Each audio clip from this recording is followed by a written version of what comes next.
Nos últimos dias, imagens de destruição causadas pela Depressão Christine circularam de forma quase incessante nos noticiários e nas redes sociais. Casas inundadas, estradas cortadas, pessoas em perda, muita destruição e, infelizmente, imenso sofrimento. Mas, a par da informação, que é muitíssimo importante e necessária, surge também um fenómeno paralelo, o turismo de catástrofe. E neste episódio do É Comunicar que nos entendemos, vamos fazer uma reflexão informada sobre o que é este comportamento social, o que leva as pessoas a visitarem estes locais e porque se confunde informação com espetáculo e curiosidade com solidariedade. E atenção, turismo de catástrofe nada tem que ver com solidariedade, como sabemos é muito importante. Vamos então distinguir.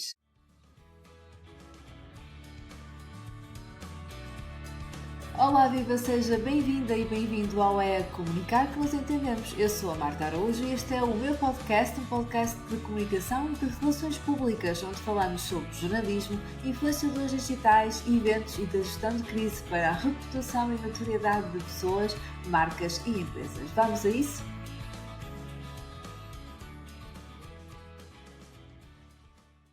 Como jornalista e como profissional de comunicação, sei que as notícias não são apenas relatos ou fragmentos da realidade, mas são essencialmente uma espécie de dispositivos de mediação. O que é que isto quer dizer? Que aquilo que os mídias mostram e a forma como mostram influencia, obviamente, as percepções, as emoções e os comportamentos sociais, ou seja, aquilo que as pessoas veem e interpretam nas notícias que consomem.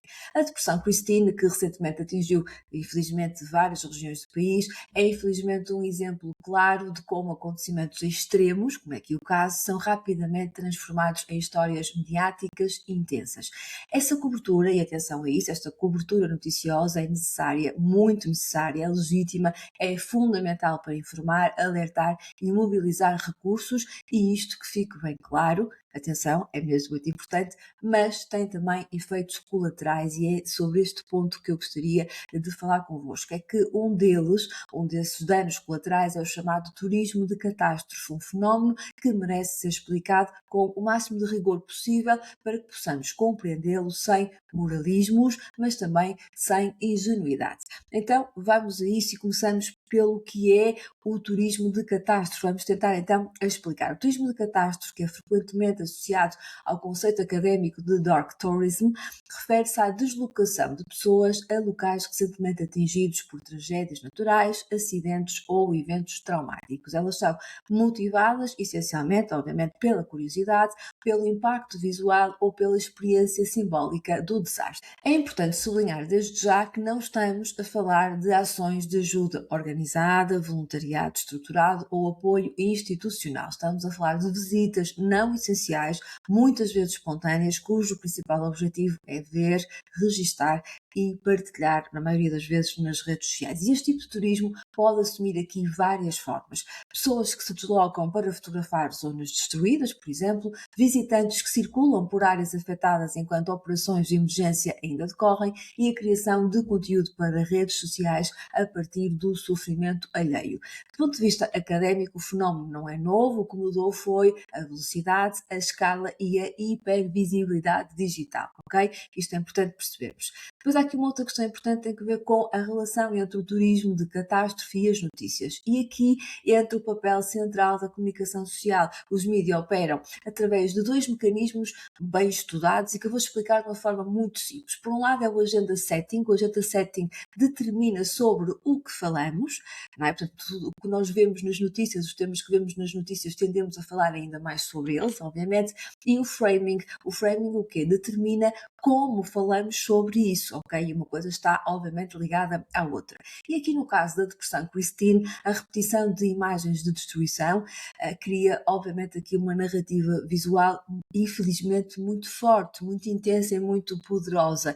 E esta tal narrativa, o que é que faz? Transforma o território afetado num local de interesse, aqui, entre aspas. Reforça a percepção da excepcionalidade e do dramatismo, estimula o desejo de presença física, como aqui aquela ideia de ver com os próprios olhos. E não se trata de acusar os jornalistas de todo. Trata-se aqui de percebermos apenas, de reconhecermos que esta lógica mediática contemporânea, marcada obviamente pela concorrência, pela instantaneidade e pela economia da atenção, tende a privilegiar imagens de forte impacto emocional. E vou reforçar novamente aqui a ideia que a cobertura jornalística desta situação em concreto, e como também de outras, é extremamente importante e não há absolutamente nada contra isso.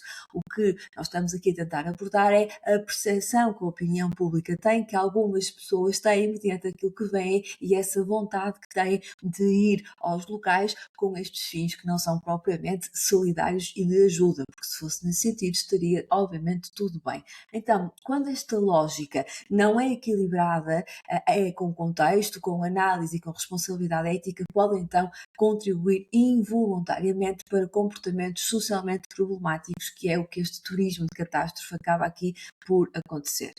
Então, quase nós podemos usar aqui a depressão Christine como o estudo de caso, ou seja, reuniu aqui fatores que favorecem, infelizmente, este fenómeno. Mais uma vez, um evento meteorológico extremo, consequências visíveis e fotogénicas, cobertura contínua em televisão, no online e nas redes sociais e circulação de vídeos amadores, muitas vezes fora do enquadramento jornalístico, não é? Porque as pessoas que produzem os seus próprios conteúdos também sobre este tema e não têm que ser, obviamente, aqui jornalistas. Então, algumas zonas afetadas, enquanto equipas de socorro ainda avaliam os danos, já havia curiosos a circular, a filmar, a comentar. E este comportamento não surge aqui no vazio, surge num ecossistema informativo, onde a tragédia é consumida em tempo real. E aqui é fundamental fazer uma distinção clara entre informar, que é necessário, obviamente, e expor sem critério pode ser nocivo. Então, o problema não é mostrar a realidade, o problema é não explicar o suficiente e não indicar caminhos de ação responsável. Então, os impactos sociais e éticos deste turismo de catástrofe, quais são, aqui do ponto de vista social, vamos pensar aqui um bocadinho sobre isto, que é, o que é que isto faz? Por um lado, interfere com operações de emergência, revitimiza, ou seja, volta a vitimizar as populações que já em si estão fragilizadas e o que precisam é de ajuda e de orientação e não de mirones, perdoem-me aqui a expressão, transforma o sofrimento em objeto de consumo, também consumo neste caso dos conteúdos que colocam, por exemplo, nas suas redes sociais, as pessoas, e normaliza a ideia de que tudo é conteúdo. E do ponto de vista ético, levanta uma questão central: quem beneficia desta exposição? E se a resposta não inclui claramente as populações afetadas, então estamos aqui perante um problema de comunicação e de cidadania. E aqui isto leva-nos a um ponto extremamente importante que eu já abordei aqui algumas vezes e penso que nunca é demais, tem que ver com a literacia mediática como resposta.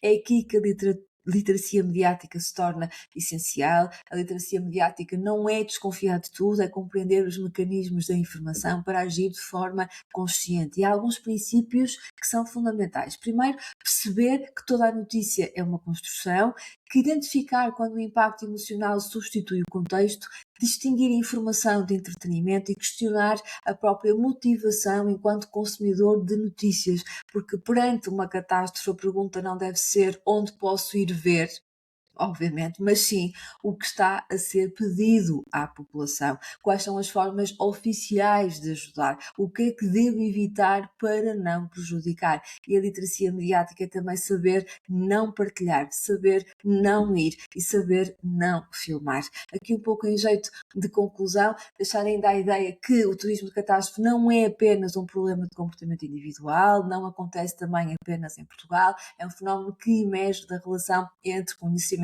acontecimentos extremos, cobertura mediática e consumo acrítico, ou seja, sem capacidade crítica da informação. E a depressão, Christine, lembra-nos que informar é um ato de enorme poder e que esse poder exige responsabilidade tanto de quem comunica, mas essencialmente como de quem consome. Nós que consumimos informação podemos pensar pela própria cabeça, ter bom senso e perceber qual é a melhor ação a tomar.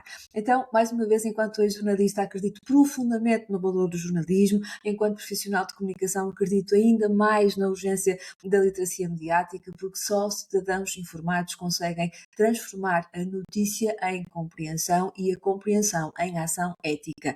E era esta a mensagem que eu vos queria passar, e se este episódio de alguma forma o fez pensar, partilho, não apenas como conteúdo, mas como um convite à reflexão, porque no fim continua a ser verdade que é comunicar que nos entendemos ou que nos desentendemos. Obrigada por me ter feito companhia e por querer comunicar que nos entendemos. Fico a aguardar o seu feedback sobre este episódio. Vou adorar receber a sua opinião. Até para a semana!